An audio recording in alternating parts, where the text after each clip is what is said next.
noite, estamos ao vivo aqui pelo Ana Monteiro, fazendo a live do NUSP. Para quem não me conhece, eu sou Ana Monteiro, advogada terapeuta quântica, fundadora do NUSP, que é o Núcleo de Saúde e Práticas Integrativas, que foi criado, pensado para falar sobre as ciências que embasam as práticas integrativas, a saúde quântica. E hoje nós vamos falar com nada menos que a doutora Rosângela Arndt, a doutora Quantum, ela que é especialista nessa questão do quântico na área da saúde. Tem uma expertise para falar sobre isso, absurda, palestrante internacional, reconhecimento internacional. E nós vamos falar hoje sobre a síndrome metabólica. A doutora já está aqui, eu vou convidá-la aqui para vir então por aqui pelo Ana Monteiro. Tudo bom? Tudo bem, que prazer estar aqui com você novamente. Dia 12, um encontro maravilhoso sobre síndrome metabólica também, onde a doutora vai falar ainda mais, aprofundar ainda mais com slides e sala fechada do Zoom, então vai ficar assim. Hoje é uma prévia sobre isso, não é? Eu estou muito entusiasmada, eu já preparei uma aula muito legal, então eu tenho certeza que o pessoal vai gostar. A ideia é realmente cada vez mais a gente aprofundar a síndrome metabólica pelo grande risco do diabetes, pela diabetes ser essa doença tão assassina, né, e tão... na verdade é muito pior ainda, né? Porque, desculpa, eu vou dizer uma coisa, mas 43 anos como médica, eu me sinto no direito de dizer tudo que eu acho. Olha, eu acho que quando uma doença é muito grave e ela mata rapidamente, não é tão impactante. É horrível, porque, claro, né, a morte é a pior coisa que existe. Mas quando você tem uma doença como diabetes, que vai matando devagarinho, vai tirando a qualidade de vida das pessoas, vai entupindo artérias, a pessoa vai tendo insuficiência renal, infarto, demência, AVCs, perde a visão, perde pedaço do dedo, da perna e tudo mais. Quer dizer, é tão grave, a complicação do diabetes é tão horrível, que às vezes a gente chega a dizer assim, nossa, é melhor morrer então, né? Do que ter tantas doenças, tantas complicações de uma única doença. E eu acredito que as pessoas não ficam com essa visão, sabe? Eu acredito que as pessoas têm assim é como se isso passasse batido. Então eu acho tão importante que a gente levante essa bandeira, especialmente porque isso é uma doença que tem muito a ver com o que a gente chama de riscos modificáveis. Então nós temos o risco pétreo, que seria o risco da genética, mas nós também temos uma porção de situações que são chamadas de epigenéticas, que são essas situações em que você pode ou evitar que apareça a doença, que se expresse a doença, ou mesmo quando você está numa situação de início dessa doença, ou numa fase que a gente chama ainda de pré-diabetes, você tem como evitar a complicação. E eu acredito que as pessoas não estão prestando atenção nisso. E é isso que esse tipo de live ajuda, e a nossa aula no dia 12 de agosto, que vai ser assim, muito importante, porque aí nós vamos conseguir mostrar com slides, vídeos, etc., toda essa questão de uma forma mais aprofundada. E acredite que eu sei como explicar para quem também não tem noção dentro da área da saúde. Então, se você está passando por aqui e pensa que a gente está falando só para profissionais de saúde, não, tá? Nós estamos falando para todos. Também profissionais de saúde, porque eu acho que os profissionais de saúde são os responsáveis por alertar os seus pacientes, os seus clientes. Mas a gente está falando aqui para público em geral, pela gravidade do assunto e pela possibilidade de você fazer alguma coisa a respeito. E quando eu falo fazer uma coisa a respeito, não é só o que todo mundo sabe e ninguém faz, que é a dieta, o exercício físico, o sono, o cuidado do estresse, tá? Isso é importantíssimo e isso são riscos modificáveis. Mas nós temos hoje também disponível, dentro da área da nutrição celular, dentro da área das medicinas tradicionais ou dentro da saúde integrativa, que é o que eu me dedico aí há mais de 37 anos, sei lá quantos anos, já até perdi a conta. Então,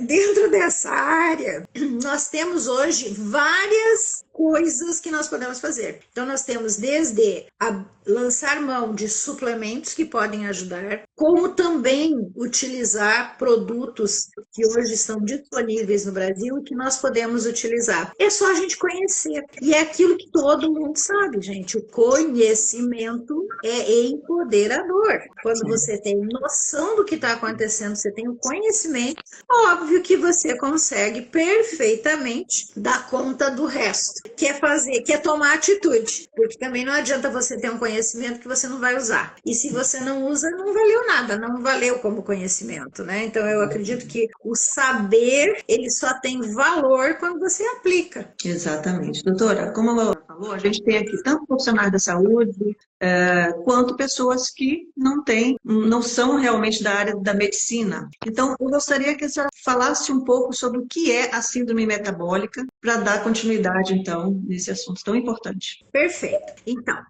o que acontece é que as pessoas elas não se identificam como com risco do diabetes, a não ser no momento em que elas veem que tem a dosagem do açúcar no sangue, que se chama glicemia, esteja muito alto. Então faz um exame de rotina, às vezes, ou porque teve alguma infecção, ou está com algum problema, e está lá a glicemia acima de 100, então acima de 99, então de 100 para cima, e aí a pessoa se assusta. Nossa, então eu estou numa situação, né, que pode ser um pré-diabetes ou um diabetes. Mas antes de chegar nessa situação de descobrir por acaso num exame, tem outros sinais e sintomas e tem outras questões que podem ser avaliadas que te desperta para o desenvolvimento da diabetes, que é a síndrome metabólica. Na verdade, é uma síndrome. O que quer dizer síndrome? Quer dizer que tem um monte de coisa associado para que se coloca, então, como se fosse uma caixinha, você põe um monte de coisa na caixinha e aquilo é uma síndrome, né? Então, não é um único sinal ou sintoma, uma situação, né? Você tem vários e dentro desse monte de coisa, você escolhe lá 2, 3 e determina, bom, quem tiver 3 desses 5, por exemplo, que é o caso da síndrome metabólica, quem tem 3 desses 5 sinais e sintomas, aí você pode estar, então, no risco de desenvolver o diabetes. Então, quais são esses? Então, fica com essa ideia, porque aí tem uma outra coisa que está ligada e que vamos piorar para virar diabetes, tá? Então, vamos falar primeiro da síndrome metabólica, que é realmente importante.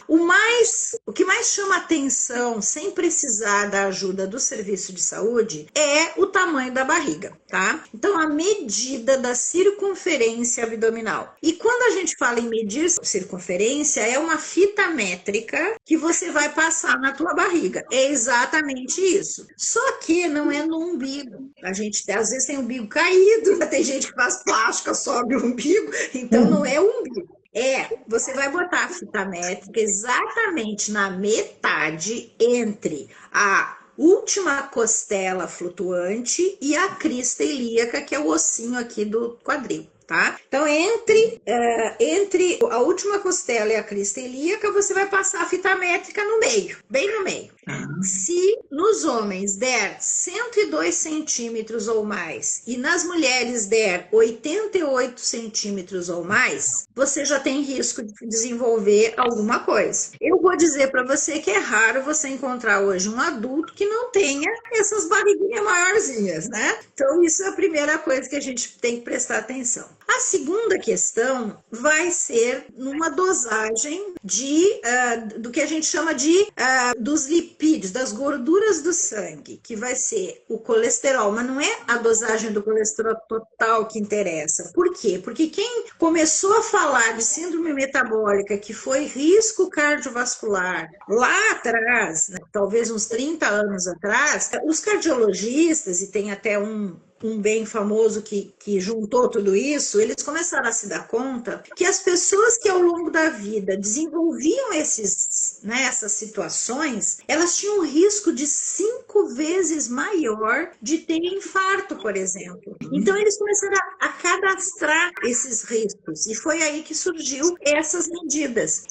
Por exemplo, o HDL colesterol, tá? E HDL colesterol, todo mundo pensa que é um colesterol, mas na verdade é uma proteína, né, que carrega o colesterol. Então, você tem, na medida das gorduras no sangue, você tem o colesterol total, que é a medida geral, você tem o LDL, que é a low density, que é a proteína de baixa densidade que carrega o colesterol, que é sempre maior quantidade, e você tem a alta densidade, que é a high density, que é o HDL. O HDL que importa para a síndrome metabólica. Ele tem que ser acima de 40 nos homens e acima de 50 nas mulheres. Se ele for abaixo disso, ou seja, tem pouca proteína de alta densidade, você tem um risco maior de desenvolver a diabetes e a doença cardiovascular. A outra medida, outra coisa importante, né, vai ser o triglicerídeo. O triglicerídeo é uma gordurinha que é produzida no fígado a partir do açúcar que você coma. Então, a glicose, os carboidratos que viram glicose, vão ser metabolizados no fígado, vão se transformar em gordura, que são chamados de triglicerídeos. São esses triglicerídeos que vão entrar no teu tecido gorduroso, né? Vão ser guardados no que a gente chama de gordura visceral. Então, o triglicerídeo também é importante que ele fique de 150 para baixo. Acima de 150 é uma medida que se vê no sangue, você vai ter também algum problema. Você pode ter aí, desde um pré-diabetes, como a gente está falando aqui, você pode estar dentro da síndrome metabólica e pode desenvolver outras questões. Muito bem. Então, você tem a própria glicemia, né? A glicemia seria de 100 para cima, já é também considerado um fator de risco, mais grave aí, porque daí você tem um pezinho já no pré-diabetes. E, por último, a pressão arterial. Se a tua pressão arterial for 140 por 85 para cima disso, você também já é um fator de risco. Então, você tem 5 fatores, se 3 deles forem positivos, você está dentro da síndrome metabólica. Por que isso é tão importante? Porque agora você, então, saiu do risco geral que todos nós temos, lembrando que nós temos 99% o mesmo DNA. Então, quando a gente fala assim, mas é que na minha família não tem ninguém diabético, mas sinto muito, no ser humano tem gente diabética. Se você é ser humano, você tem 99% de DNA igual a de todo mundo, você também tem risco. Pode não desenvolver. Vai ter muito mais predisposição a desenvolver diabetes quem vem de uma família que tenham diabéticos. Mas não quer dizer que você não tenha risco. Eu tenho um exemplo da minha família. A minha família, nós somos 3 filhos, né, 3 irmãos. Meus pais não eram diabéticos, meus avós, nem um lado nem o outro eram diabéticos, e meu irmão é diabético, e eu e a minha irmã não somos. Então, óbvio que pode acontecer isso por várias razões, e as principais são a epigenética, que é quando você tem os fatores modificáveis do meio que levam a desenvolver um problema que está lá no teu DNA. A gente tem muita coisa que chama polimorfismo no DNA, ou seja, tá tudo certinho, mas de repente tá um dos nucleotídeos do gene tá viradinho lá no nucleotídeo. Aquilo pode ser suficiente para fazer uma mutação e aparecer qualquer doença, né? Maravilhoso. Bom, deixa eu só lhe fazer Então, a gente pode dizer que a síndrome metabólica, ela é um conjunto de fatores que me levam ou podem me levar ao diabetes. Essa é a questão principal. O diabetes associando já com o risco da complicação cardiovascular. Veja bem, qual é a doença que mais mata no mundo? A primeira é a doença cardiovascular. Só que para você desenvolver doença cardiovascular, se você for diabético, você tem um risco muito aumentado para a doença cardiovascular. Então, o diabetes está praticamente ligado à doença cardiovascular. Maravilha. Aí a senhora trouxe para a gente vários pontos de identificação, mas muitos deles que a gente não não se toca no dia a dia. É difícil alguém, a não ser aquelas pessoas muito preocupadas com a estética, e essas talvez tenham a cintura magrinha, né? Que vai ficar medindo ali, modelo, talvez, não sei. Mas no dia a dia, fora essas medições de exame, né, de índice, todos esses índices que a senhora falou, mas no nosso dia a dia, que a gente não está fazendo essas medições, que a gente não está... Quais são os sinais que a gente pode observar de forma mais objetiva no nosso dia a dia, para estar lá? Então, vamos lá. Determinação, o diagnóstico da síndrome metabólica é dependente de uma avaliação, tá? Então, para você saber se você está ou não está dentro da síndrome metabólica, que é o passinho anterior à pré-diabetes e ao diabetes, que vai levar à doença cardiovascular, quer dizer, o comecinho da escada, você precisa consultar e fazer alguns exames. Os exames, eles são os mais simples, o que todo mundo faz toda hora, é isso que eu queria levantar. As pessoas fazem exame, mas não juntam as coisas. Às vezes o próprio profissional, como ele está olhando para o dedo do pé que está inflamado e ele faz um exame de sangue, ele não presta atenção na síndrome metabólica, porque ele não é cardiologista. É isso que eu estou querendo levantar a questão para que o próprio paciente ou os profissionais que estão atendendo os pacientes se alertem para isso. Mas veja bem, quais são as situações do dia a dia que você pode se preocupar em, nossa, será que eu não vou desenvolver uma síndrome, eu não estou com a síndrome metabólica? Então são os fatores de risco modificáveis, que é aquilo que tem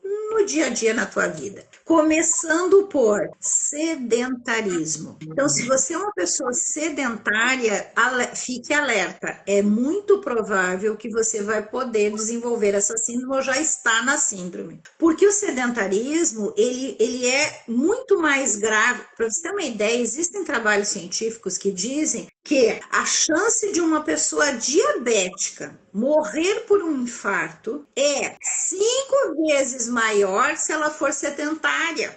Então, o fato de ser diabético, você tem uma chance centenas de vezes maior de ter um infarto do que alguém que não é diabético. Só que se você, além de ser diabético, é sedentário, você aumenta muito mais a tua chance. Então, o sedentarismo, por si só, ele é um grande motivador de doenças em geral. E doenças em geral aqui, eu estou falando de cardiovascular e estou falando de uma doença metabólica, que é o caso do diabetes, mas também o sedentarismo é causa, por exemplo, de câncer. Sedentarismo está ligado a câncer. Sedentarismo está ligado à inflamação crônica de baixo grau, que leva a doenças degenerativas, doenças crônicas, né? Então, você veja a importância do sedentarismo. Então, se você é uma pessoa sedentária, você tem que ter um alerta na testa. Ó, eu tenho que me cuidar, tenho que buscar fazer mais avaliações para ver se eu já não tenho que tomar uma atitude. A melhor atitude para o sedentário é levantar da cadeira, né? Essa é a melhor atitude. Mas o que precisa? As pessoas pensam que para sair do sedentarismo, você precisa entrar numa academia, ou fazer hidroginástica, ou sei lá o que, né? Não, gente. Para você parar de ser sedentário, você só precisa de 150 minutos por semana de alguma atividade aeróbica moderada. Por exemplo, uma caminhada rápida. Aí sim, andar de bicicleta, fazer um joggingzinho, uma corridinha, dançar. Você pode fazer várias coisas, tá? E pode variar, pode fazer um dia caminho, um dia dança, um dia faz bicicleta. 150 minutos por semana. Isso é meia hora por dia, 5 dias por semana. Se você fizer 180 minutos por semana, que é meia hora por dia, 6 dias por semana ou 1 hora 3 vezes por semana, e é por isso que os exercícios físicos são combinados assim, né? 1 hora 3 vezes por semana, é comum você ouvir isso. Eu vou para academia e vou fazer 1 hora 3 vezes por semana, é por causa dos 180 minutos, que eles descobriram que se você fizer 180 minutos, você já ganha os benefícios do exercício físico, que é melhora cardiovascular, diminui a inflamação, diminui a chance de desenvolver o diabetes, diminui a chance de ter câncer, entendeu? Então, 180 40 minutos. E isso, gente, realmente é muito difícil que alguém não tenha meia hora por dia para fazer isso. E quer ver como todo mundo tem? Não precisa ser 30 minutos direto. Você pode fazer assim, ó. E eu costumo falar muito, eu falava muito isso para meus pacientes, né? Quando eles me dizem assim, eu não tenho tempo. Eu digo, tá bom, então faz o seguinte, põe um sapato, um tênis confortável, abre a porta da tua casa e sai para caminhar 15 minutos. Para 15 minutos. Depois você volta para casa. Então dá meia hora. Ou, se você não pode, faz em 2 vezes. Faz em 3 vezes, né? Eu já prestei consultoria para uma empresa lá em Curitiba. A minha consultoria era em cima de nutrição celular, era um projeto deles em cima de suplementos, tá? Mas eu fazia reuniões e eu dizia para eles, eles tinham um lugar muito bonito na cidade industrial que você caminhava no onde guardava o carro, ali onde estacionava o carro, e tinha uma espécie de um mato atrás, sabe? Que era bem bonito. E aí eu dizia assim, tá bom, então vocês não têm tempo. Então tá, vocês quando chegam, né? Então eles eram 130 funcionários. Eu dizia, tá bom, todo mundo chega aqui e eles chegavam, batiam o ponto e eles tinham uma tolerância de 15 minutos para se organizarem, para ir no banheiro, largar as coisas, para cada um ir para o seu lugar. Esses 15 minutos. Se vocês vão chegar 5 minutos mais cedo, tá? E vão fazer alguma coisa ali, né, que vocês têm que soltar a bolsa, né? Pegam dos 15 minutos de tolerância, 10 minutos e vão caminhar ali onde guardar o carro. Caminha 10 minutos por ali, olha, aproveita o lugar. 10 minutos, contados no relógio. É importante, né? A gente olhar pela questão da energia, nós somos energia, não é? Então, se você não movimenta essa energia que está condensada na matéria do seu corpo, ela vai começar realmente a parar, a criar outras formas, aquele sedentarismo, e isso muda a homeostasia, né? Exatamente. Então, assim, 10 minutos de manhã, 10 minutos na hora do almoço, 10 minutos de noite, antes de ir para casa, e vocês fizeram os 30 minutos.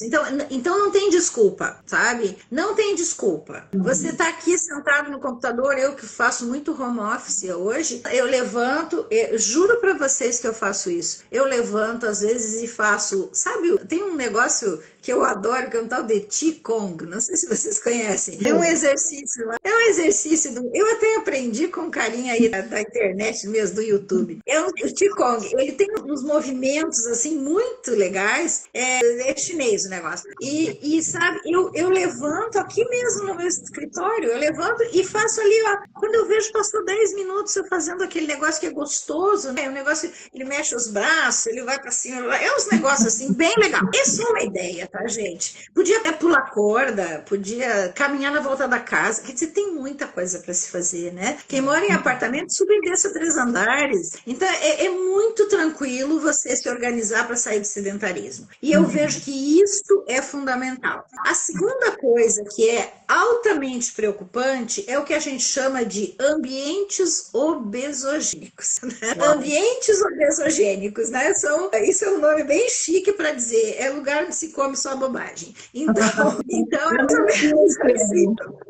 Então, exemplo, a casa da vovó. Então, por exemplo, na casa da minha avó, né? Minha avó, ela passava o ano inteiro fazendo doce para quando a gente passasse lá os 20 dias de começo. Então, doces, bolachinha, sorvete, né? Tudo aquelas coisas gostosas, maravilhosas, mas que você pode comer uma vez por semana ou de vez em quando, não vai te fazer mal. Mas se você comer 4, 5 vezes por dia, isso é altamente obesogênico, ou seja, pode levar a uma obesidade. Mas pior, vai levar também a uma dificuldade do teu organismo de lidar com tanta glicemia, entendeu? Com tanta glicose no sangue, com tanto açúcar, entendeu? Porque nós temos um limite. E talvez isso seja uma coisa que as pessoas também não têm essa noção. Mas onde é que nós botamos a glicose, né? Então, quando a gente come qualquer coisa que vire açúcar, e aqui quando eu falo qualquer coisa, eu também estou falando de salgados, não é só de doces. Às vezes as pessoas não têm essa noção, né?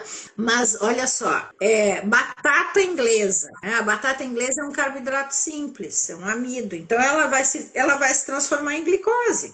qualquer tipo de farináceos que sejam refinados, e aqui eu vou dizer talvez uma coisa que as pessoas não prestam atenção, mas quando você diz assim, eu vou parar de comer glúten é uma proteína que está no trigo, no centeio, na cevada, e que é altamente alergênico, inflamatório, então realmente a gente deveria parar, diminuir bastante, né? Ou quem tem intolerância ou sensibilidade não deve comer mesmo. Tá? Mas quando as pessoas substituem o glúten, elas às vezes substituem o trigo, né? Os farináceos, por coisas que não têm glúten, mas também são altamente refinados. Eu vou chamar aqui o mais comum, que é a tal da tapioca. A tapioca, o pessoal dá, eu não como mais pão, agora eu só como tapioca. Sinto muito, é puro açúcar. Porque é uma farinha de mandioca. A mandioca não é um carboidrato simples, a mandioca é um carboidrato complexo, excelente, deve fazer parte da nossa dieta, mas a mandioca, não a farinha refinada dela, né? Então a farinha refinada, ela também rapidamente vai se transformar em glicose. Né? Então, coisas desse tipo, a gente tem que ter um olhar diferente. Claro, existem regras que a gente faz. Existem, por exemplo, eu tenho um site onde eu tenho um blog, tá? Que é Rosângela Arnett. No meu site, lá no meu blog, é rosangelaarnett.com.br blog, tá? O meu blog, eu cheguei a publicar agora, que eu tive que mudar todo o meu site, tive um bug lá que não deu para resolver, perdi tudo que eu tinha lá. Eu comecei um novo. Então, eu acho que a primeira coisa que eu postei lá foi sobre a síndrome metabólica, porque eu levantei essa bandeira. E a segunda coisa foi sobre uma dieta que está lá disponível gratuitamente. Está em 2 partes, porque era muito grande, onde eu coloco uma dieta que é sem glúten, sem leite de vaca, pelo menos sem os mais nocivos do leite de vaca. Eu ainda coloco lá um pouquinho de manteiga ghee, alguma coisa assim. Mas, tem cardápio, tem a orientação, é uma dieta muito baseada na mediterrânea, então ela é bem anti-inflamatória, ela é antioxidante, então é uma dieta muito legal, que é uma dieta que eu até sigo. E tem receita culinária, tem uma porção de coisas lá. Eu não conheço o seu novo site, não sabia que tinha dado para o outro. Vou correr lá para pegar essa. Dá uma olhada, isso, dá uma olhada no meu site. É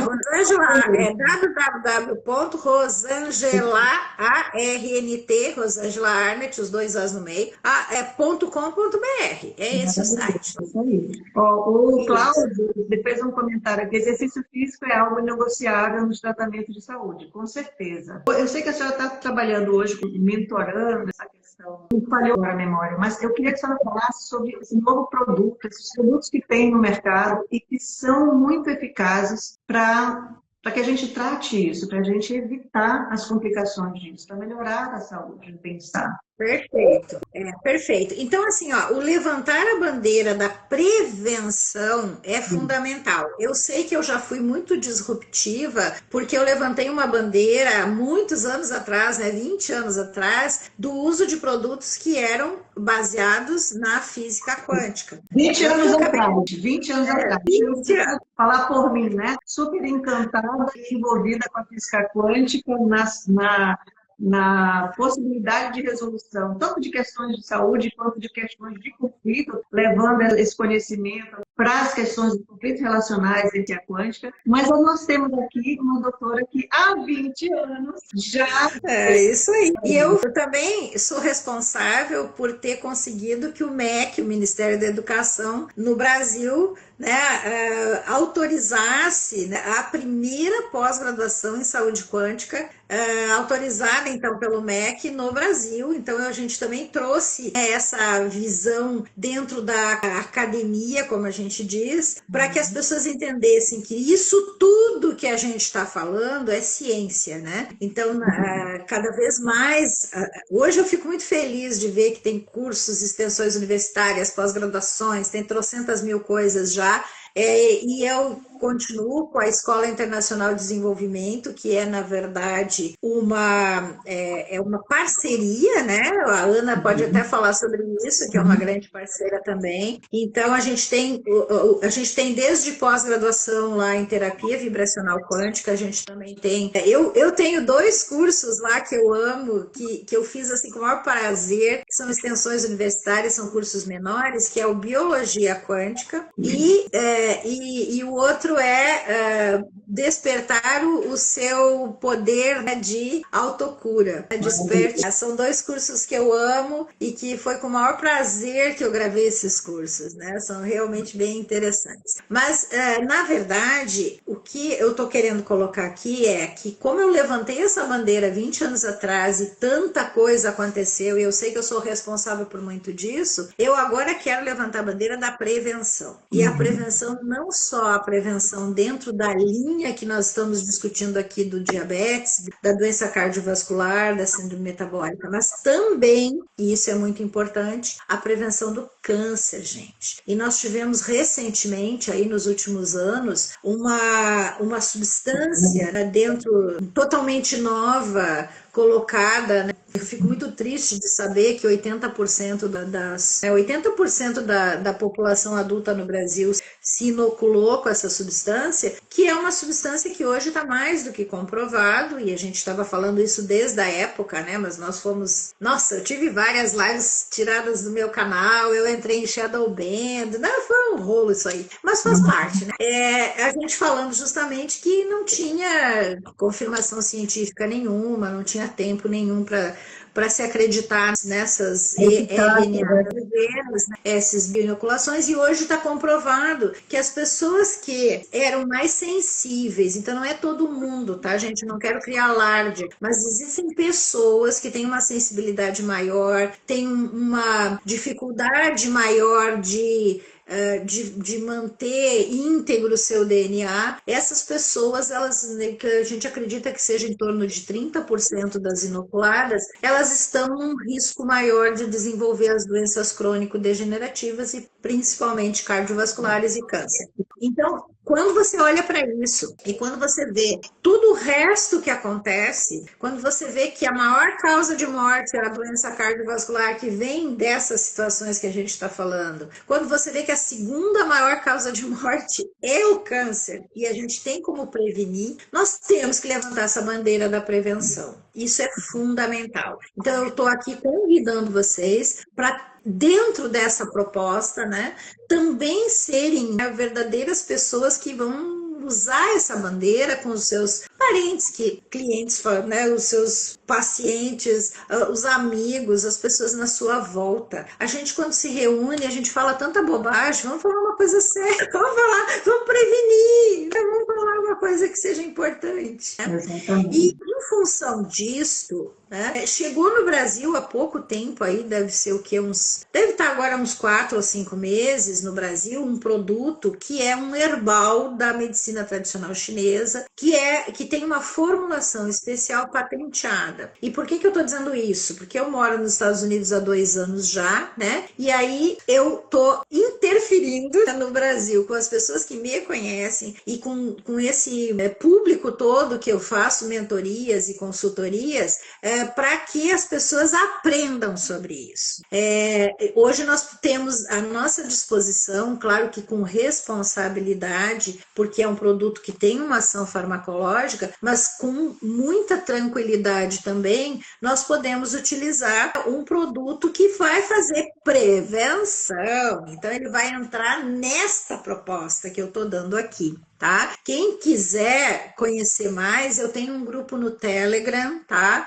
Que se chama Sentinela Preventiva, esse é o nome, tá lá na minha bio, quem não me segue ainda vai lá na minha bio, me siga, e na minha bio tem lá 2 grupos, um do WhatsApp, que é em cima de fatores de transferência para a imunidade, e o outro é o do Telegram, que é em cima desta proposta de prevenção, né? Então, são 2 questões que eu levantei. Em função disso, eu criei um curso chamado Imunonutrição, tá? Então, quem tiver interesse, a Ana tem aí os links para vocês entrarem. É um curso que está assim muito bom. Eu juntei um colega meu, que inclusive foi meu aluno de pós-graduação há muito tempo atrás, mais de 10 anos atrás. Ele me chama de madrinha, diz que eu que botei ele na medicina integrativa, né? Que é o Flávio Ferreira, é imunologista, é neurocientista. E o Flávio e eu, nós dois juntos, criamos um curso assim maravilhoso em cima da nutrição e da imunidade, né? E isso tudo que eu tô falando tem a ver. Tá? Então, essa proposta que a gente tem, ela está muito bem fundamentada, né? A gente tem aí, no caso do uso dessa fórmula, que é o Andrographis paniculata com o carreador novo dela lá, essa formulação, ela, por exemplo, ela tem mais de 60 mil artigos científicos publicados em cima dessa planta, né? Quando eu comecei a estudar essa planta, eu vou dizer para vocês que cada artigo que eu lia, mais eu me apaixonava, e a minha visão na hora foi assim, ó, gente, como é que isso existe? Eu não sabia.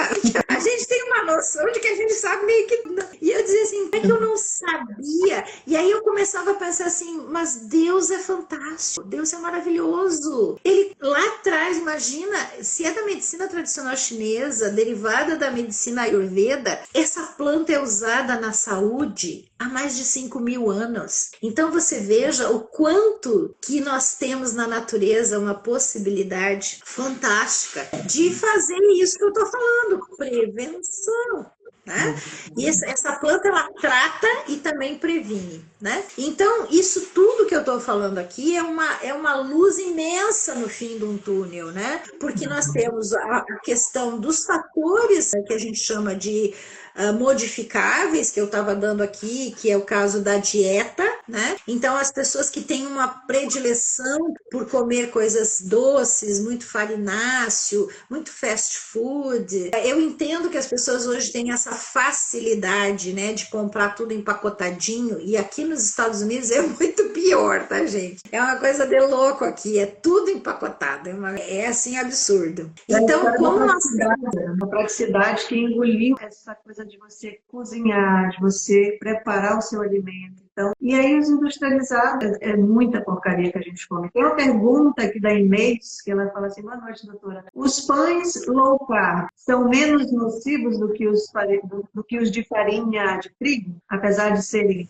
fatinamos? Eu acho que não entendi essa última parte, mas os pães low carb nocivos? Em relação a pães, quanto mais eles tiverem fibras, mais baixo é o índice glicêmico deles, tá? Então, quando você determina que é low carb, é porque tem baixo carboidrato. Isso já ajuda, porque o baixo carboidrato geralmente tem mais fibras ou mais proteína, né? Então, toda vez que você tiver alguma coisa que seja com mais fibras, mesmo que seja carboidrato, que é o caso que eu falei aqui, né, da mandioca, da batata doce e da batata salsa, eles são tubérculos que, na verdade, têm um carboidrato complexo. É a mesma questão desses tipos de pães. E, às vezes, esses pães estão, inclusive, com batata doce. A batata doce é comum, não sei se mandioca, não me lembro de ter comido nenhuma mandioca, mas batata salsa, meu marido faz um maravilhoso, né? Porque eu tenho... Mas batata doce e mandioca eu como muito. Batata salsa, então, de conhecer isso, doutora? Batata salsa. Eu tive a sorte de ter um marido que se aposentou há uns 3 anos e adora cozinhar. E ele gosta de cozinhar, e ele não cozinhava muito antes, mas sempre gostou. Mas o interessante é que ele gosta de cozinhar porque ele não gosta de comer fora e ele é muito chato para comer. Ele não gosta de um monte de coisa. Então ele diz assim, deixa que eu faço, que aí eu faço do meu jeito. Gente, que aí como eu não como nada com glúten, nada com leite, então ele faz tudo as coisas gostosas lá para nós. É um perigo, mas é saudável, mas é gostoso, a gente come mais. Isso também é um problema.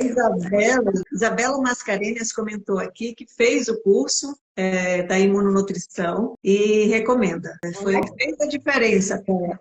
Obrigada pela sua participação aqui, Isabela. Muito importante a gente saber. Perfeito. as pessoas também conhecerem, né? Porque a doutora Rosângela tem uma capacidade incrível de lecionar, de transmitir o conhecimento. Eu já fiz curso com a doutora Rosângela, sigo a doutora Rosângela, consegui me aproximar de tal forma que hoje ela é nossa parceira no USP. Muito obrigada por isso.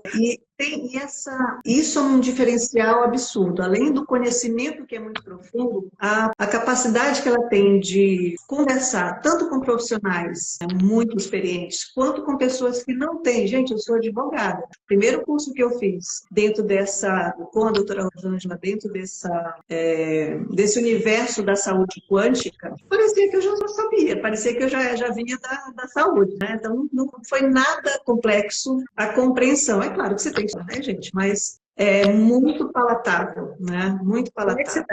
Eu sinto isso como uma missão, Ana. Para mim é uma missão, sabe? Passar conhecimento. E eu vejo que assim, eu sempre me dediquei muito, eu estudo muito. Você veja, eu estou aposentada há não sei quantos anos já, eu tenho 43 anos de formada e eu nunca parei. E eu digo que quando eu me aposentei foi quando eu mais trabalhei, porque foi quando eu me dediquei integralmente a esta missão, que é passar conhecimento. Eu sempre fui muito metida, sempre fui de falar de inglês, e aí eu me dedico hoje integralmente a isso, e eu fico feliz quando reconhecem que eu faço o melhor que eu realmente posso, e é essa minha vontade, sabe? Que todo mundo me escute, todo mundo entenda, que todo mundo aprenda, certo? E apesar de todo esse conhecimento que é profundo, são 43 anos de experiência na área da medicina, com todo esse ímpeto disruptivo, né? Porque foi para o quântico e está sempre buscando. A aposentadoria não foi um sinônimo de descanso, de parar, de nada disso, né? Então, é realmente uma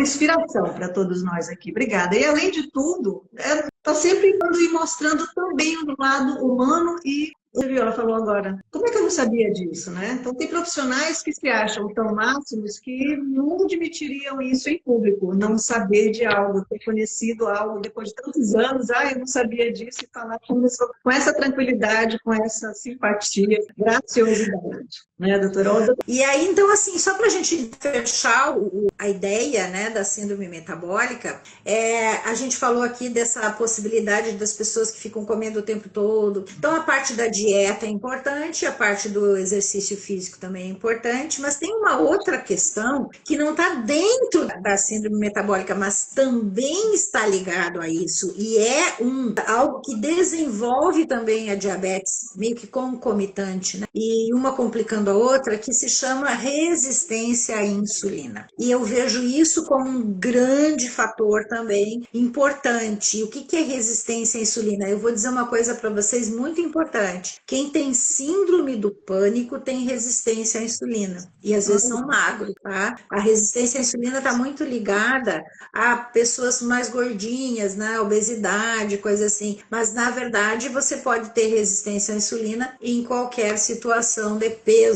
Tá? O que é resistência à insulina? É quando a membrana celular, então, voltando lá no nosso assunto do início, né? O que acontece? Nós temos um limite para entrar açúcar nas nossas células. Nós vamos ter algumas células que precisam de mais energia, por exemplo, célula muscular, os próprios adipócitos que guardam energia. Então, a gente vai ter células que precisam de mais açúcar, outras menos. Todas precisam, mas a gente vai ter um limite, vai ter um número X que vai entrar de açúcar nas células. Quando você está comendo, então vamos pegar uma refeição aí que você comeu, né, um carboidrato. Lembre que frutas também são carboidratos, especialmente sucos. Mas tem também fibras junto. Mas vamos lá. Você toma um suco de laranja e comeu uma torrada. Tem um monte de açúcar nisso, tá, gente? Especialmente se esse suco de laranja estava com açúcar. O que acontece? Naquele momento que você comeu rapidamente a torrada de um pão branco, você fez um pico de açúcar no sangue. Entrou em bolo, porque glicose entra muito rápido, né? A gente precisa de glicose, então entra muito rápido. Só lembrando, um parêntese aqui, que em torno de 25% da glicose que circula no teu sangue é usada pelo cérebro, tá? Então, nosso cérebro precisa de açúcar. Então, o que vai acontecer quando entra esse pico de açúcar no sangue? Dá o start de produzir insulina no pâncreas. O pâncreas tem um termostato lá, que é para açúcar, né? Não para, a gente brinca, o nome termostato para você ficar com a ideia, né? Então ele vai ver o limite, o nível, quanto de açúcar que entrou e ele vai produzir. Então tem X de açúcar, X de insulina, X de açúcar, X de insulina, X de açúcar, X de insulina. Tranquilo. E isso funciona razoavelmente bem. Até o momento que para de funcionar. Por quê? Isso é muito comum, né? Você pode fazer picos de glicemia frequentes, e aí aquela pessoa que, por exemplo, está ansiosa e come por ansiedade, aquela que está deprimida e come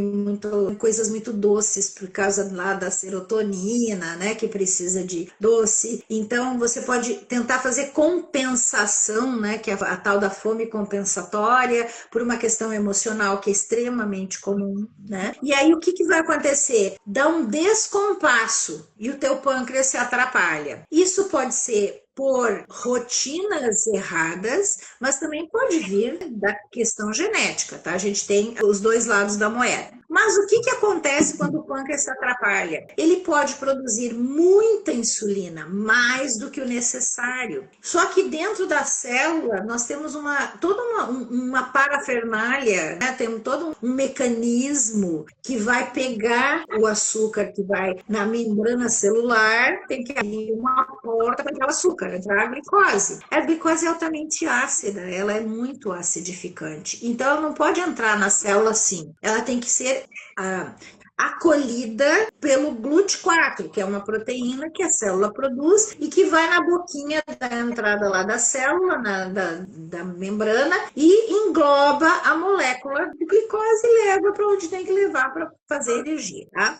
Essa situação desse mecanismo e a membrana celular precisa de sinalização. Sinalização é como se fosse um pisca-pisca que tem lá para dizer, ó, aqui está o receptor onde vai entrar. Então, essa sinalização, se tiver muita insulina, então entra um pouco de açúcar e daqui a pouco esse receptor está atrapalhado, ou porque a sinalização ficou ruim, ou porque tinha muito açúcar. E aí a célula fica cheia de açúcar, ela fica do tipo assim, chega, não quero mais. Isso se chama resistência à insulina, porque eu não quero mais, não deixa chegar a insulina na célula. Então, ou não sinalizou, ou fez demais, ou pior ainda, que é uma coisa bem comum de acontecer, o pâncreas, ele perdeu o passo e começa a produzir muita insulina de má qualidade. E se a insulina é de má qualidade, ela não é reconhecida pelo receptor. Lembre que primeiro tem a biofísica antes da bioquímica. Esse receptor tem que vibrar na frequência da insulina,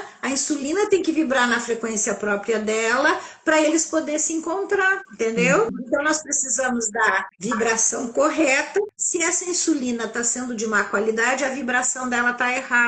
Então eu tenho as várias razões para ter resistência para a insulina. Essa resistência à insulina, ela atrapalha uma situação muito séria. Presta atenção aqui. Ela faz com que tenha mais glicose circulante do que o organismo é capaz de aguentar. Essa glicose circulante, porque ela não conseguiu entrar na célula, ou porque era demais, ou porque houve essa resistência, ou porque essa insulina está errada. Essa glicose demais, ela vai caramelizar as artérias, que é o que acontece lá no pré-diabetes e no diabetes. E aí você ainda não é diabética, mas já está com as tuas artérias endurecendo. E aí quando você evolui nesse processo, você vai meio que passar direto pela síndrome metabólica e acabar num diabetes ou até infartar antes, porque as microangiopatias, ou seja, as pequenas artériazinhas vão ficando tudo endurecidas e caramelizou. Caramelizou mesmo. O que é o sangue? É água quente. O que é a glicose? É açúcar. Açúcar com água quente faz calda. Então carameliza tudo. Que é a famosa glicação, que é uma grande responsável pelo envelhecimento acelerado. Então, essa situação, ela é responsável, por exemplo, e aí agora vamos juntar uma coisa com a outra, gordura no fígado. a esteatose hepática. Tem um estudo alarmante dizendo que mais de 60% dos adultos, se fizessem ultrassonografia de fígado, estariam com gordura no fígado. Isso é a nível mundial, tá? Então, esteatose hepática é uma situação importante, porque ela pode complicar, ela pode levar a uma esteatohepatite, que é uma inflamação, que vai levar a cirrose e a câncer de fígado, né? E aí essa cirrose é a cirrose chamada não alcoólica, né? E ela é muito comum. E aí nós temos também o ovário policístico, né? Que é aquela mulher que geralmente são mais jovens, ainda tem ciclo menstrual, e elas não conseguem ovular, porque faz uma caramelização da camada de fora do ovário, e cada vez que vão ovular, não consegue romper a camada do ovário, então não sai o óvulo. Se o óvulo não sai, não faz corpo lúteo. Se não faz corpo lúteo, não produz progesterona. Então, essas mulheres, elas têm um ciclo anovulatório, até menstruam, algumas não, muitas menstruam, mas elas têm ciclos anovulatórios, então elas também não engravidam, mas ao mesmo tempo, elas podem fazer o hiperandrogenismo, que é uma bagunça lá de hormônios, e vão ter mais pelos no rosto, né? Começam a fazer manchas no corpo. Então tem uma porção de situações, mas o mais importante é que elas então têm ciclos anovulatórios e têm esses ovários cheios de cistos, né? Isso é uma espécie de diabetes do ovário, como a gente... Eu lembro que a senhora falou uma expressão que é poliesculambose. Gente, tem muita coisa, a pessoa está cheia de coisa, eu digo que é uma poliesculambose.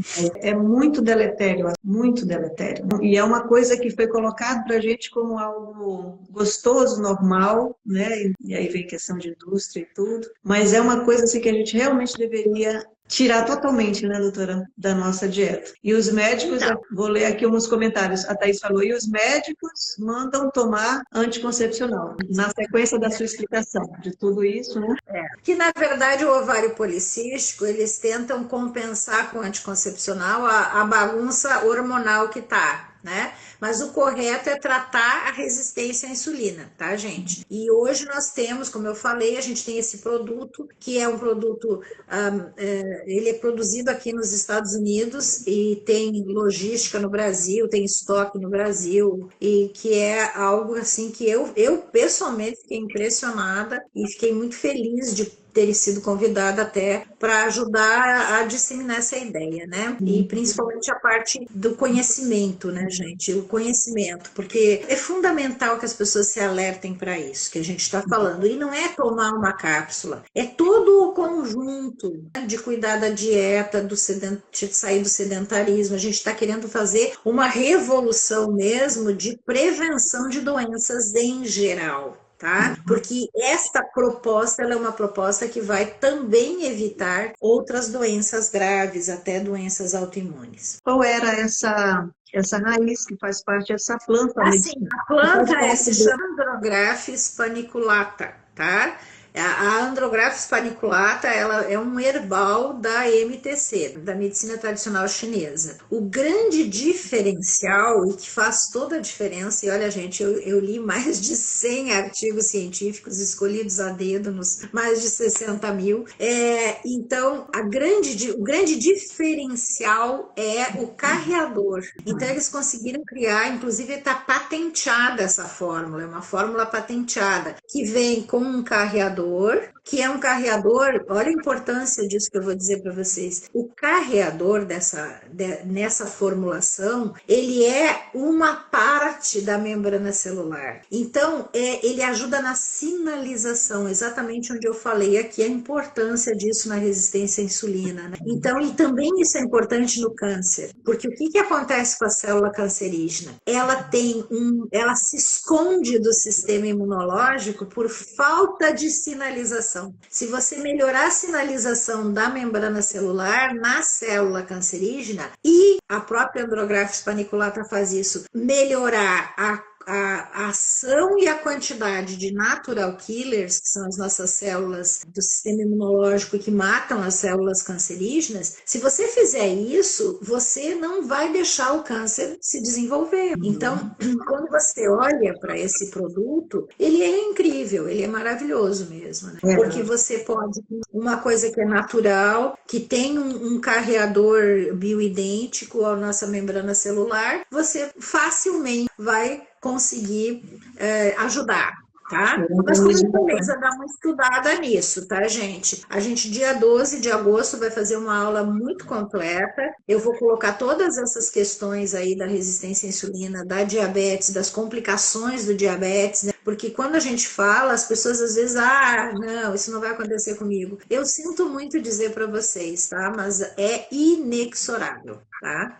É inexorável. Se você faz um diagnóstico de diabetes, você vai complicar. Agora, claro que vai depender do cuidado que você vai ter, né? Então, a gente tem aí, eu cuido de diabéticos aí muitos anos e eu vou te dizer que ficam super bem. Eu, inclusive, hoje tenho pacientes que eu orientei, que tem alguns colegas cuidando, que hoje eu só faço a parte de orientação para profissionais e faço um pouco de consultoria. O que eu acabo, esses pacientes, eles acabam entrando em contato comigo, eu acabo conversando com eles, pacientes assim de mais de 30 anos que são meus pacientes e que eram diabéticos, continuam diabéticos, só que cada vez usando menos medicação e cada vez mais com coisas naturais e sem complicação, né? Então isso é muito, muito, muito gratificante de saber que a gente realmente pode fazer isso. Mas se você não tomar uma atitude, vai complicar e vai morrer da complicação do diabetes, provavelmente.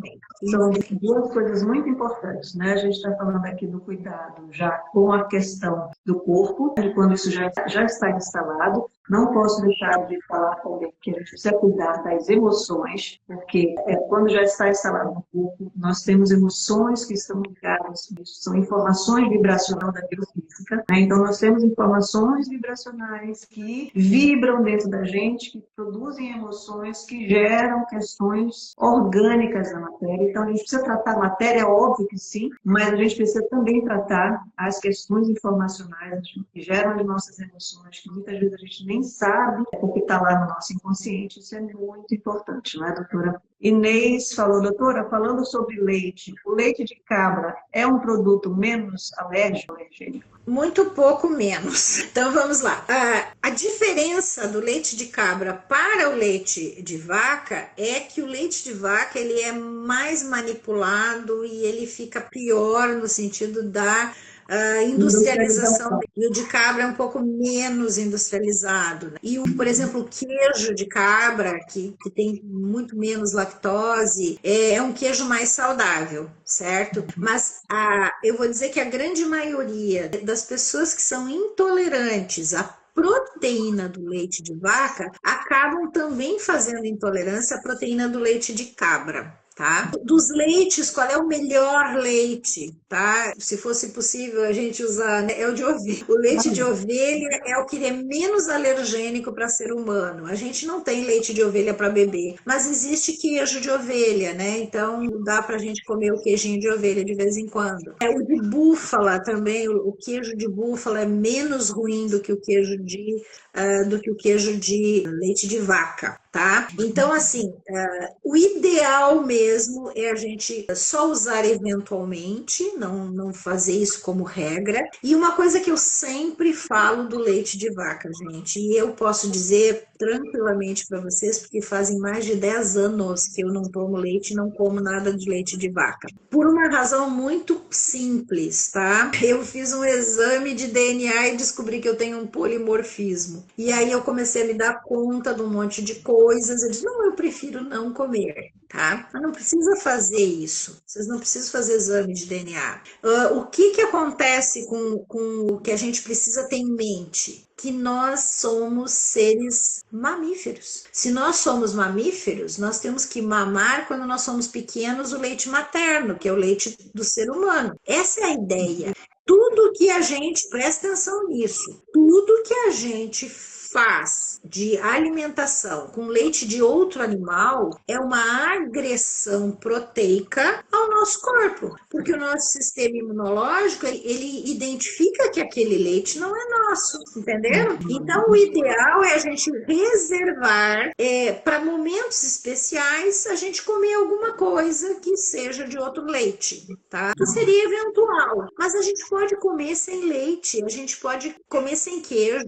Para mim, o pior foi o queijo, porque eu gostava muito de queijo. Mas leite eu nunca gostei mesmo, né? Já é a natureza da gente, né? A minha mãe, eu lembro, eu pequenininha, a minha mãe dizia que a gente tinha que tomar pelo menos um copo de leite por dia. Imagina, eu tenho 68 anos, né? Então, lá atrás, quando eu tinha 5, 6 anos, a minha mãe dizia, né, que leite, porque tinham descoberto que o leite era bom para os ossos, né, naquela época. E aí a gente tinha que tomar leite. E ela botava o copo de leite, eu olhava e dizia assim, mãe, parece que eu tô chupando vaca. Eu lembro dessa cena. Assim eu consegui ser dona do que eu queria, eu parei de tomar leite. É um problema, porque o leite está no café da manhã de muitas pessoas, né? De muitas pessoas. Sim, sim, isso. E aí a gente também vai entrar numa outra seara, né? Que é a discussão de as escolhas que a gente faz para comer, baseadas até no nosso passado, né? E aí entra também a questão, de novo, emocional. Porque muita gente come ou bebe leite, já que a gente está falando do leite, porque nós temos uma memória afetiva vinculada com aquilo. Em momentos que você estava à mesa, com aquela coisa gostosa, tinha sempre um leite quentinho. Então, tanto o cheiro quanto o paladar, nós temos memórias guardadas, né, que estão relacionadas a esse sabor, a esse cheiro, né, as questões, os sentidos, que estão relacionadas com amor, com família, ou o inverso, tá, gente? Daí também mundo nessa questão emocional. Não é, doutora? Isso mesmo. O que a gente aqui nos Estados Unidos eles chamam de comfort food.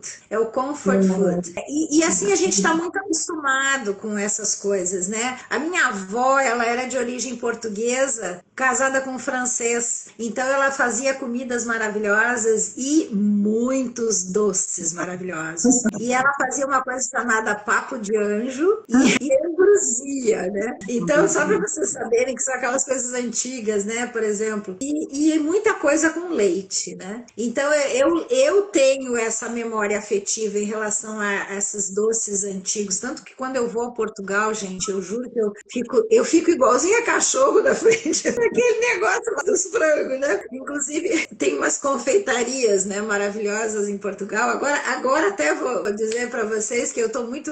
eu estou me sentindo muito orgulhosa disso, muito feliz, que eu fui convidada para lançar outro livro em Portugal, já vai ser meu segundo livro em Portugal, e eu vou agora no final de outubro, eu vou passar 10 dias lá, vou dar 2 palestras em 2 congressos diferentes, sobre a nutrição integrativa para as mulheres maduras, mulheres com 40 a mais. Esse livro, eu escrevi esse livro agora, nos últimos meses, e fiquei muito feliz de ter sido convidada, e isso, né, lembrei agora de Portugal, eu lembrei disso, porque eu vou para Portugal, juro para vocês, que eu fico na frente daquelas confeitarias, porque elas têm, assim, o pudim de claras, os papo de anjo e a ambrosia, que era bem como a minha avó fazia. Eu fico olhando, lembrando da minha avó, faço uma oração para ela, viro as costas e vou embora. Mas no seu caso, a consciência fala mais alta, a memória afetiva mais alta. Tudo certo. Fala mais alto. Doutora Rosângela, ela tem, da época que a gente estava, da hora que a gente estava falando sobre seu dom de ensinar, a Socorro comentou. A Rosângela tem dom de transmitir conhecimento com muita simplicidade. Só gratidão. Deixa eu ver outros comentários aqui, doutora, para a gente terminar. A resistência insulínica é o pontapé inicial de inúmeras doenças. Quem foi Cláudia? É isso mesmo. Exatamente. Você falou que tem, eu acredito que seja resistência insulínica, então mais um motivo para você tirar o leite, tirar açúcar, tirar todas essas coisas, se movimentar, não é? Que mais? Deixa eu ver aqui. E entrem lá no meu grupo do Telegram que eu falo sobre isso. Lá eu falo, tem muita coisa boa já lá. Entrem lá.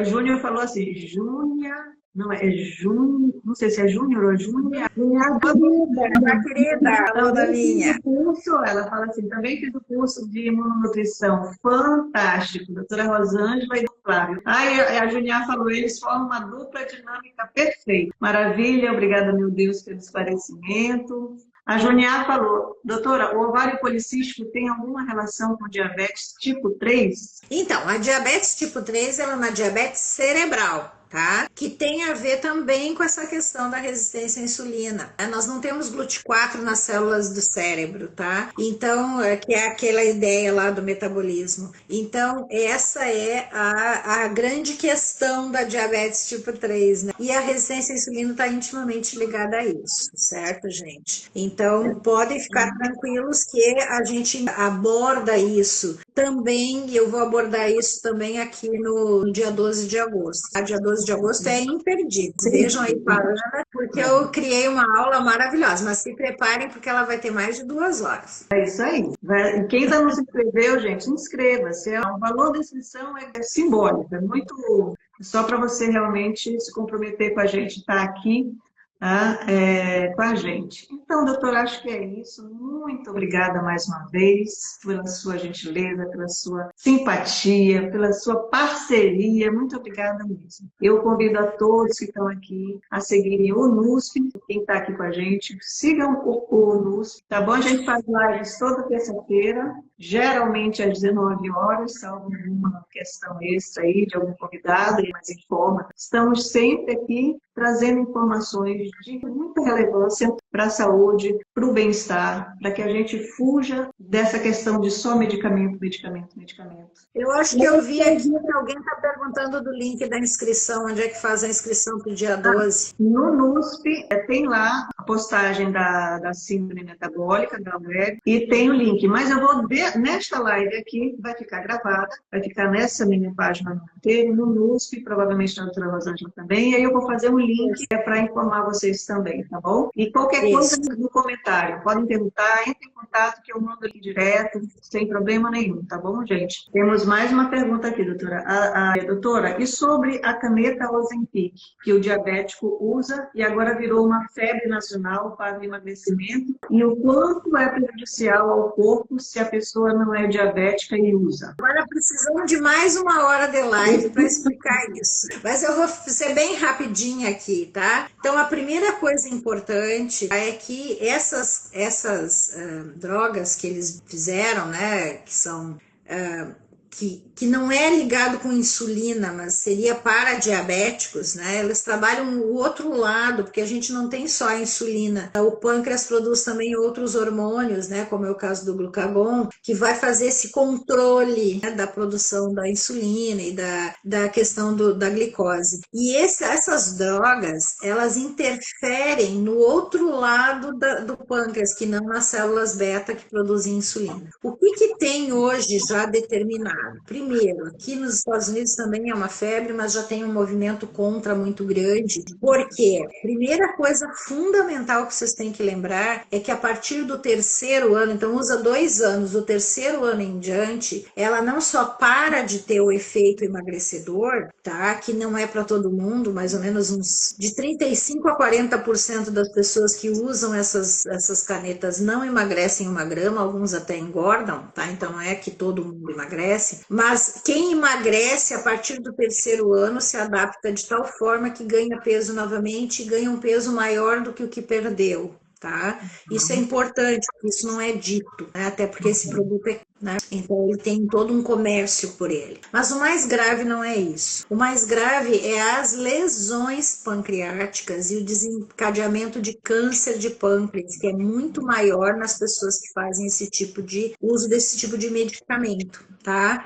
Então ele tem efeitos colaterais graves, ele tem rebote, tem gente que não vai emagrecer com eles e ele tem um risco muito grande de outras questões como o câncer do pâncreas, né? O câncer de pâncreas está aumentando também, né? Assim como o câncer coloretal está aumentando, então a gente tem que ter muito cuidado com isso. E a minha opinião, tá, em relação a drogas em geral, a medicamentos em geral para emagrecer, é que se você está precisando tomar um remédio para emagrecer, você não vai emagrecer nunca, porque você não mudou a consciência, não mudou a cabeça. Só tem um jeito de emagrecer, é você entrar em ordem na tua saúde, porque a gente não tem que ficar magra para ter saúde. A gente só emagrece quando está saudável, então tem que primeiro cuidar da saúde e tem que mudar completamente teu pensamento, entendeu? Você tem que mudar a mente. Só vai ficar magro com mente de magro. Se você tem mente de gordo, você não vai ser magro nunca.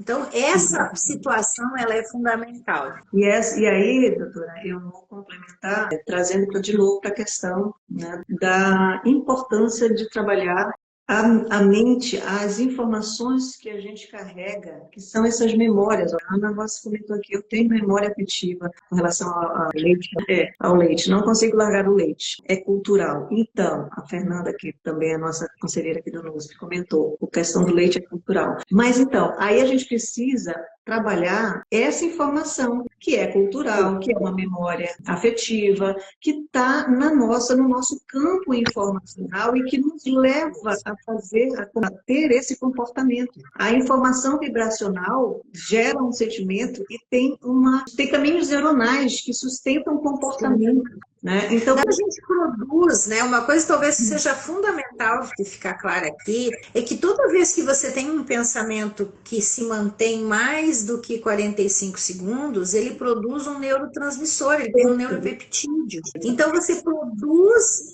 você na verdade produz algo que mantém o contato entre o teu pensamento, sentimento e teu corpo. Então o material e o emocional, eles se mantêm, não é só uma onda. Além da onda, você também tem o neuropeptídeo. Exatamente, é uma materialização desse pensamento. E é isso que é mais difícil. O comportamento, né? Lembrando que se comporta mais de 95% no mínimo, de forma inconsciente. O que é esse inconsciente? É justamente essa materialização funcionando como uma retroalimentação do pensamento, não é? Então, você ancora, né? Você pensa e ancora no sentimento, e aí isso vibra com mais intensidade, e aí vai produzindo o peptídeo de novo mesmo, e aí o teu corpo acaba seguindo, né? E isso é muito interessante, porque a ideia que a gente tem sempre é, não dá, não consigo. Não posso. Essa é a primeira coisa. Aí você tem o comportamento de que não consegue, de que não consegue. Isso. Mas quando vem isso na tua mente, não é você. Presta atenção, não é você. É o teu corpo material pedindo aquilo que ele está acostumado. Então, é a primeira coisa que vem, porque existe também essa troca de informação do emocional, do pensamento, sentimento com o material, né?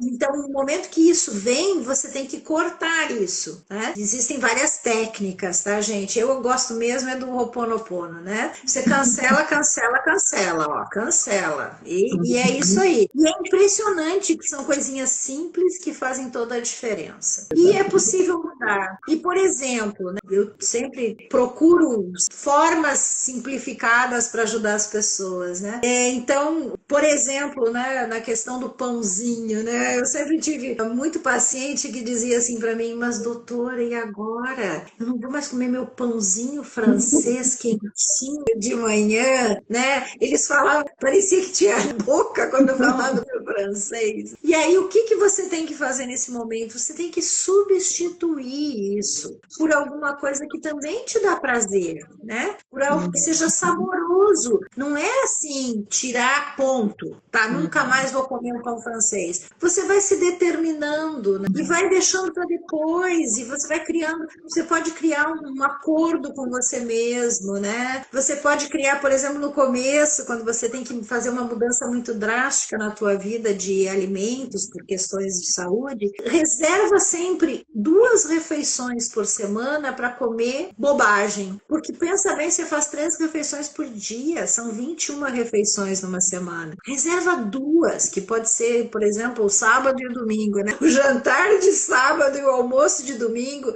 2 refeições para comer besteira, desde que você não seja intolerante ou desde que você não seja alérgico, tá? Você come todas as porcarias que você quer em 2 refeições. Sabe o que vai acontecer? Teu corpo vai acostumando tanto a comer saudável e saber que não é que não pode agora, mas pode sábado. Entendeu? Que é uma negociação que, por incrível que pareça, funciona. Eu agora não vou comer. Eu não vou comer esse pãozinho agora, mas eu vou comer no sábado. Você vai chegar o momento em que não vai ter vontade de comer, sabe? Isso é algo do tempo, mas é vigiai e orai. A gente está na Bíblia, isso é bíblico. Vigiai seus pensamentos, tá, gente? Vigiai. Olha, já tem gente querendo saber o nome do livro que será lançado em Portugal, Mascarenhas. É Nutrição Integrativa para Mulher 40+. E eu me dediquei muito a esse livro, principalmente, né, porque quando você olha para a maioria das pessoas à tua volta hoje, né, e as pessoas que eu oriento e tudo, elas geralmente estão com mais de 35 anos, né? Os jovens ainda não estão na fase de nos procurar. Agora ainda já tem, né? Já existem. Mas geralmente são os com um pouco mais de idade, né? E eu pensei assim, nossa, meu público maior é mulher e é com mais de 35, 40 anos. Então vamos focar o que eles têm que saber, né? O que as mulheres 40+, que estão enfrentando aí, primeiro menopausa, climatério, envelhecimento, a imunossenescência, né? O que nós precisamos, né? Porque eu tenho 68.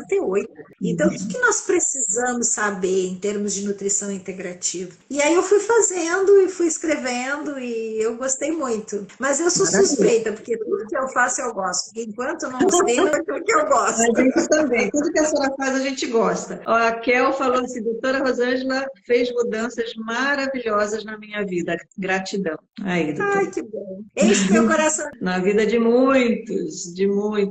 Enganava a minha mente para não ficar na falta, até ficar sem o pão mesmo, sem glúten. Deixava congelado e dizia que tenho, mas escolho não comer. Posso comer depois e ia postergando. É uma boa técnica. Uma boa técnica. A Fernanda falou, aos poucos o corpo passa a rejeitar. Isso é fato. Experiência própria. É isso mesmo. É isso mesmo. Você vai se adaptando a uma nova dieta que te faz bem. Aí eu tive pacientes que diziam para mim assim, ai, doutora, depois que eu me acostumei com a dieta que a senhora orientou, as minhas células estão mais felizes. Nossa, até as células ficaram mais felizes. Eu achei muito legal. É isso. Como falou, é preciso substituir. A recompensa é maior. Trocar o prazer imediato para um perene, um resultado que traga mais benefícios. É isso, gente. Conscientização. Conscientização. Expansão da consciência. Expansão da consciência. Nós vamos estar novamente falando desse tema, aprofundando, respondendo as perguntas, numa sala de Zoom, onde você vai ter mais proximidade, vai poder perguntar diretamente, abrir sua câmera, falar com a doutora, tirar suas dúvidas. Tem o grupo do Telegram da doutora também, e a inscrição tem que se inscrever. No webinar do dia 12 tem que se inscrever, uma taxinha que é só para você estar conosco mesmo. Ok? Eu agradeço imensamente, doutora, mais uma vez, sempre vou agradecer a sua presença na minha vida. Muito obrigada, meu bom.